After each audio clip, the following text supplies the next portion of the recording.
पिंकी बर्नवाल, देवघर झारखंड से। हमेशा उच्चारण जो ओम का करते हैं, लेकिन उस ओम का मीनिंग नहीं पता है। ओम का मीनिंग है वो सत्ता जो हमारी आत्मा में भी है, सब जगह है, उस परमेश्वर को या आत्मा को हम ओम नाम से पुकारते हैं। उसका जो शब्दार्थ है वो ये है कि रक्षक भगवान। ओम का मतलब रक्षक परमेश्वर। अव धातु से मनन करके ओम शब्द बनता है, उसका अर्थ होता है रक्षा करने वाला। विविध रूपों में रक्षा करता है वो। सूर्य, चंद्रमा, धरती, आसमान बना करके वो हमारी रक्षा कर रहा है शरीर की। वो वृक्ष, औषधि, वनस्पति के द्वारा हमें ऑक्सीजन प्रदान करता है, हमारी रक्षा कर रहा है। नदियाँ, पर्वत, वन, जंगल और मेघों का निर्माण करके हमारी रक्षा करता है। तरह तरह के फल फूल पैदा करके हमारी रक्षा करता है। हमारी आत्मा में उसकी उपस्थिति प्रेम के रूप में हमारी रक्षा करता है। शुद्ध प्रेम के रूप में वो हमारी रक्षा करता है। विवेक के रूप में वो हमारी रक्षा करता है। और शरीर में जो ऊर्जा है, उस ऊर्जा के रूप में वो हमारी रक्षा करता है। वो हमारे प्राणों में ऊर्जा के रूप में उपस्थित है। इस धरती में विविध वनस्पति, औषधि में सौंदर्य के रूप में उपस्थित है। हमारी बुद्धि में विवेक के रूप में उपस्थित है। हमारी आत्मा में प्रेम के रूप में उपस्थित है। इन सब रूपों में वो हमारी रक्षा करता है। ऐसे उस भगवान को ओम कहते हैं। धन्यवाद। हाँ जी। गुरुजी, मैं पठानकोट से आई हूँ, हरप्रीत मेरा नाम है। मेरा एक प्रश्न है आपसे कि कहते हैं कि जुल्म सहना और जुल्म करना दोनों ही गलत बात है, अपराध है। तो मेरा प्रश्न ये है कि अगर हमारे साथ कोई फिर भी कोई गलत तरीके से बात करता है, क्रोधित होकर बात करता है, हमारी गलती होने ना पर भी, तो हमें क्या करना चाहिए? जो जुल्म सहना और जुल्म करना ये सामान्य व्यवहार की चीज़ नहीं है कि जैसे घर में पति पत्नी होते हैं या समाज में हम अड़ोसी पड़ोसी के साथ व्यवहार करते हैं और कोई हमारे साथ कोई ऊंची आवाज़ में बात करता है, अपने धर्म को त्याग रहा है, तो हमें भी अपना धर्म छोड़ देना चाहिए। ऐसा नहीं है। ये जुल्म सहने की बात नहीं है। ये जो एक बहुत बड़ा शब्द है उसको हम किसी अलग संदर्भ में उसको जोड़ रहे हैं ना, ये ठीक नहीं है। हमें सहन करना चाहिए, बर्दाश्त करना चाहिए और निरंतर करना चाहिए। सहन करने में कितना नहीं होता है कि कितना करना चाहिए। सहन करना चाहिए। कोई पूछे कितना, तो कितना शब्द हटा करके सहन करना चाहिए। सहन करते रहना चाहिए। और कोई व्यक्ति ऊंची आवाज में बोलता है, हमारा अपमान करता है, तिरस्कार करता है, ये तो वो अपने धर्म को छोड़ रहा है। और यदि हम भी अपने धर्म को छोड़ देते हैं, हम भी वैसे ही हो जाते हैं। तो हमारे को शांति हमेशा बनाई रखनी चाहिए, अपने मस्तिष्क को कूल रखना चाहिए और उसके द्वारा वो सीख सकता है। वो हमारे को देख करके और वो सीख सकता है, उसमें भी परिवर्तन आ सकता है, उसका भी भला हो सकता है, उसकी भी मदद हो सकती है हमारे व्यवहार से। और यदि हम झगड़ते रहते हैं तो दुनिया झगड़ ही रही है, उसमें तो फिर क्या कहना है। संसार में ऐसा ही तो है, टकरम टकरा रहते हैं। एक कुछ बोलता है, दूसरा कुछ बोलता है। घर में, परिवार में, मोहल्ले में, समाज में, सब जगह युद्ध चलता रहता है। और यदि किसी को यही जीवन पसंद है तो फिर तो ये सब बातें व्यर्थ हो जाती हैं। ये सब सत्संग करना, विचार करना, जीवन के बारे में सोचना सब व्यर्थ हो जाती हैं। इसका मतलब यही होता है कि हम अपने भीतर उपस्थित जो भगवान है, इस सृष्टि में जैसे भगवान रहता है, इस तरह से इस चोले में रहें। योगेश्वर कृष्ण और महापुरुष जिस तरह से वो अपने इसमें रहते थे, कभी भी योगेश्वर दंड भी देते थे ना, असुरों का वध भी करते थे, तो अपने आत्म रूप से भी हटते नहीं थे। उनको गुस्सा नहीं आता था, दंड देते समय भी गुस्सा नहीं आता था। गीता में कहा है युद्धस्व विगत ज्वर, तुम अपने कर्तव्य को पूरा करो पर ज्वर रहित होकर के, मानी क्रोध रहित होकर के, लोभ रहित होकर के, मोह रहित होकर के, अहंकार रहित होकर के, इन सब परिस्थितियों को अपने मेंटेन करते हुए, अपने भीतर रखते हुए, बनाए रखते हुए, और फिर तुम अपने कर्तव्य का पालन करो। हाँ जी। बाबा जी ओम, आपके चरणों में शत शत वंदन। मैं इंदु जैन, सिरसा हरियाणा से। बाबा जी, मेरा आपसे प्रश्न ये है कि हम गृहस्थ जीवन में जब हम रहते हैं, हमारा कोई मित्र या रिश्तेदार जब भी किसी समस्या में होता है, हमें कोई समस्या बताता है, हम उसका समाधान करते हैं, हमें बहुत अच्छा लगता है। पर कई बार ऐसा समय आता है कि वो हमें अपनी समस्या बता रहा है, हम उसका समाधान भी करना चाहते हैं, लेकिन हम उसका समाधान कर नहीं पाते, तब हमारी मनोदशा बड़ी खराब होती है। उस स्थिति में हमें क्या करना चाहिए? उस समय हमें भगवान से प्रार्थना करनी चाहिए, अपने मन को शांत करना चाहिए, थोड़ा अपने अंदर एकाग्र होना चाहिए और भगवान से ही मार्गदर्शन लेना चाहिए कि हे प्रभु, आप ही इस समय मार्गदर्शन कीजिए कि इनकी मदद हो। ऐसा करना चाहिए। अपने अहंकार को बड़ा करने के लिए ऐसा नहीं कि हमने समाधान किया और इसलिए हमें खुशी मिलती है। हमें अपने को शांत करके और उस प्रभु से ही निवेदन करना चाहिए कि आप हमें मार्ग दिखाइए, इस परिस्थिति में हमें क्या करना चाहिए। और वो धीरे से, जब हम बिल्कुल एक विशेष शांति में होते हैं तो उसका मार्गदर्शन मिलता है। मैंने पहले ही कह दिया, विचारों के कोलाहल में हम उसका मार्गदर्शन नहीं ले सकते हैं। हम बिल्कुल एक शांत स्थिति जब हमारी होती है तो ही भगवान का मार्गदर्शन हमें मिलता है। हाँ जी। गुरु जी प्रणाम। मेरा नाम विजय मुंजाल है, पठानकोट से आए हैं हम। यहाँ पे 2 लाइनें मेरे को याद आ रही हैं। गुरु गोबिंद दोहू खड़े, काके लागू पाँव, बलिहारी गुरु अपने, जिन गोबिंद दियो मिलाए। तो हम सभी लोग धन्य हो गए। एक तो स्वामी जी के दर्शन और ऊपर से स्वामी जी के गुरु जी के दर्शन, हम धन्य हो गए। मेरा छोटा सा प्रश्न है जी, मनुष्य में सबसे बड़ी कमी है उसको अपनी कमियों का ज्ञान नहीं। मनुष्य में सबसे बड़ी कमी है उसको अपनी कमियों का ज्ञान नहीं है, और जो उनकी कमियां बताता है वो उसका सच्चा मित्र है। हमें अपनी कमियों का ज्ञान कैसे पता चले, इसके लिए थोड़ा सा इन्होंने ये बात पूछी कि हम अपनी कमियों को यदि हम देख सकें अपनी आँखों से तो हम ठीक भी करेंगे। हमारे शास्त्रों में ऐसे कहा है कि दृष्टस्य ही दोषस्य सुसुख परिहार है। जो दोष हमारी आँखों के सामने आ जाता है, जिसको हम देख लेते हैं, दूसरा यदि बताता है तो हम एक्सेप्ट नहीं करते ना, तो वो तो फिर कैसे ठीक होगा। दूसरे लोग हमें बताते हैं, वैसे कोई हम पर आरोप लगाता है, कोई आक्षेप लगाता है, हम उसके और रेशनलाइज कर देते हैं, उसको हम एक अनुकूल व्याख्या करके और उसको हम एक तरफ कर देते हैं। तो ये एक स्थिति होती है। हम जब अपने दोष को स्वयं देखते हैं अपनी आँखों से तो हम उसको हटाने के लिए प्रयास करते हैं। जैसे कि हमारे वस्त्र के ऊपर कोई पक्षी ने कोई बींट कर दी हो और हमको दिखाई न दे, कोई दूसरा बता दे, तो बताने के बाद भी हम स्वयं यदि देख लेते हैं तो हम उसको साफ करेंगे।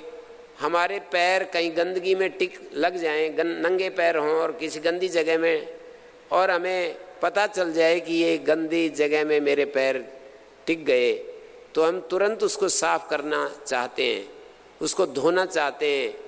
और ये खूब हमने इस बात को देखा है व्यवहार में।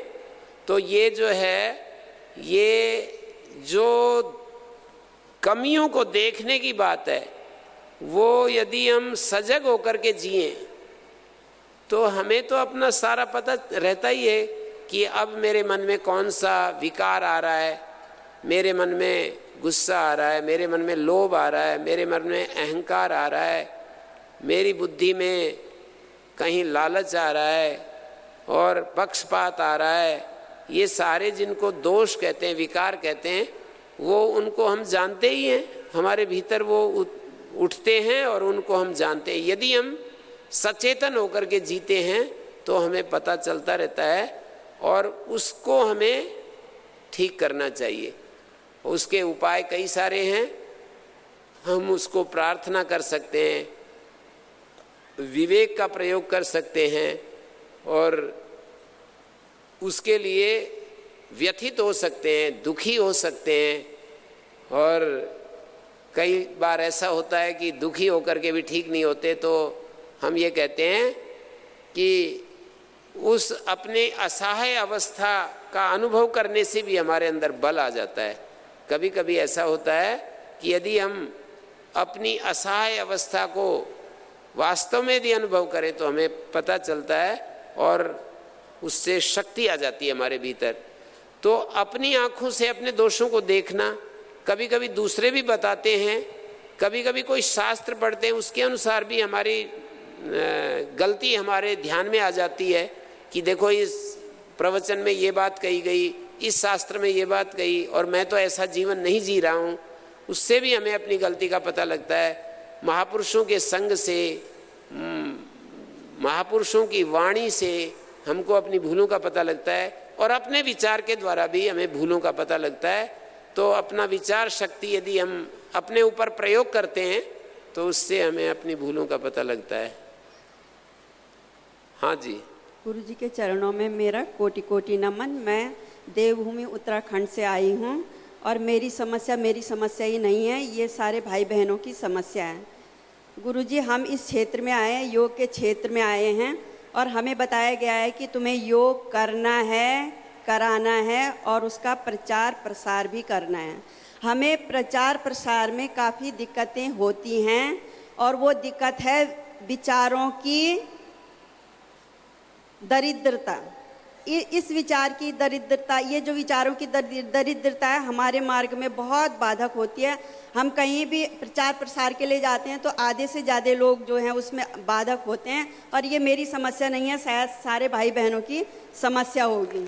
तो इसका समाधान मैं आपसे चाहती हूँ। ऐसा है कि ये जो आपने ये मांग की कि विचारों की दरिद्रता कैसे दूर हो, ये तो अनेक अनेक तरीके से भगवान का जो ज्ञान की वर्षा हो रही है उसको हम स्वीकार करें, ग्रहण करें। आज तक हमने जो कुछ सीखा है उसको हम एक्सेप्ट करके अपने जीवन को अनुभव करेंगे कि ये ठीक है, ये गलत है। और ऐसा अब ना माने कि हम तो हैं विशेष और दूसरे हैं अविशेष। हम सब, कोई 2 कदम आगे चल रहा है, कोई हम 2 कदम पीछे है। हम सब उस अनंत की यात्रा में हैं, और इस यात्रा में मिलजुल करके हम आगे बढ़ रहे हैं। बड़े खुशी खुशी हम आगे इस यात्रा को संपन्न कर रहे हैं। ऐसा यदि हम मानेंगे तो फिर हमारे जीवन में प्रसन्नता आएगी। दूसरों को भी देखो, सबसे बड़ी समस्या होती है अहंकार की। जब हम दूसरों के सामने अपने आप को विशेष सिद्ध करना चाहते हैं कि मैं विशेष हूँ और आप अविशेष हैं, तो ये बड़ी समस्या हो जाती है। विचारों की दरिद्रता नहीं है, प्रेम की दरिद्रता है, मैं ऐसा कहूँगा। हमारे प्रेम की कमी के कारण से हम दूसरों से संवाद नहीं कर पाते हैं। हम कितना भी बहुत अच्छे अच्छे विचार दूसरों के सामने रखें, यदि हम अपने को अहंकारी होकर के वो चीज़ रखेंगे तो कोई भी उसको स्वीकार करने, घर में परिवार में स्वीकार नहीं करते। यदि हम अहंकारपूर्ण भाषा में अपने पति के सामने, या पति अपनी पत्नी के सामने, या अपने बच्चों के सामने, आप ध्यान दीजिए, अपने बच्चों के सामने भी हम नम्रता से, प्रेम से कुछ कहते हैं तो उसका असर होता है, और नहीं तो वो जो चीज़ें हैं वो उल्टी पड़ती चली जाती हैं। तो हमारा जो सामाजिक जीवन है वो तो विश्वास, प्रेम, एकता, इनके ऊपर टिका हुआ है। जितना हम जानते हैं उससे हम एक दूसरे की मदद कर सकते हैं। हाँ जी। गुरुवर के चरणों में प्रणाम। मेरा नाम दीपा कुटोला है और मैं सितारगंज से आई हुई हूँ। मेरा क्वेश्चन ये है कि समाज में जब हम अच्छाई को स्प्रेड करना चाहते हैं, फैलाना चाहते हैं, तो ये बहुत टाइम टेकिंग और एनर्जी टेकिंग होता है। इसमें बहुत समय और बहुत ज़्यादा प्रयत्न करना पड़ता है। लेकिन वहीं जब बुराई और नेगेटिव चीज़ें स्प्रेड करनी होती हैं तो बहुत छोटा सा प्रयत्न करना होता है, और इसमें ये काफ़ी व्यापक पैमाने पर फैल जाती है। तो ऐसा क्यों होता है? इसलिए होता है कि मनुष्य जो है वो निम्न चेतना में जब जीता है तो वो व्यक्ति ऐसा ही करेगा जो आप बोल रही हैं, बता रही हैं। हम जब उच्च धरातल पर होते हैं तो उस समय बुराई करना भी बड़ा मुश्किल होता है। तो जब निम्न चेतना में होते हैं तो बुराई करना सहज होता है, अच्छाई करना। जब पर्वत के नीचे खड़े हैं हम तो ऊपर चढ़ने में जोर लगता है, और जब हम ऊपर खड़े होते हैं तो वहाँ अच्छा लगता है, हम नीचे उतरने में हमें अच्छा नहीं लगता है। तो ये तो एक स्वाभाविक प्रक्रिया है कि हम कहाँ पर खड़े हैं। समाज की जो चेतना है यदि वो निम्न धरातल पर है तो वो ऊंचा उठने के लिए उसको अपनी जो इच्छाएं हैं उनको बाधित करना पड़ता है, अपने सुखों का त्याग करना पड़ता है, और कोई व्यक्ति अपने सुखों का छोड़ना नहीं चाहता है। तो अब निम्न चेतना में जीने पर यही सब समस्याएं आती हैं और इसके कारण से बुराई तो फैलती चली जाती है। उसका कारण अज्ञान है, निम्न चेतना है, हमारे ज्ञान का जो धरातल है वो नीचा है, इस कारण से ऐसा होता है। और यदि हम थोड़ा ऊपर उठते हैं तो परिश्रम करके ऊपर उठते हैं तो नीचे आना, हमारे गुरुजी कहा करते थे कि एक बुरे आदमी के द्वारा जैसे अच्छाई करना मुश्किल होता है, ऐसे अच्छे आदमी के द्वारा बुराई करना भी उतना ही मुश्किल होता है। ऐसा नहीं है कि बुराई हमेशा तेजी से फैलती है और भलाई जो है, भले आदमी बुराई नहीं कर सकते, बुरे आदमी अच्छाई करने में जोर पड़ता है। हाँ जी। प्रणाम गुरुदेव, मेरा नाम रितु है, मैं हरियाणा से आई हूँ। मैं अपने एक मन के संदेह को आपके ज्ञान द्वारा दूर करना चाहती हूँ गुरुदेव। जब कोई व्यक्ति सफलता की तमाम ऊंचाइयों को छू लेता है, देश विदेश में फेमस हो जाता है, उसे बच्चा बच्चा जानने लग जाता है, जैसे अपने श्रद्धेय स्वामी जी हैं या अपने देश के प्रधानमंत्री जी हैं, राष्ट्रपति जी हैं, तो मेरा संशय ये है कि इस चीज के पीछे सिर्फ उनकी मेहनत होती है या उनकी किस्मत का भी हाथ होता है? देखिए, किस्मत नाम की कोई चीज नहीं है।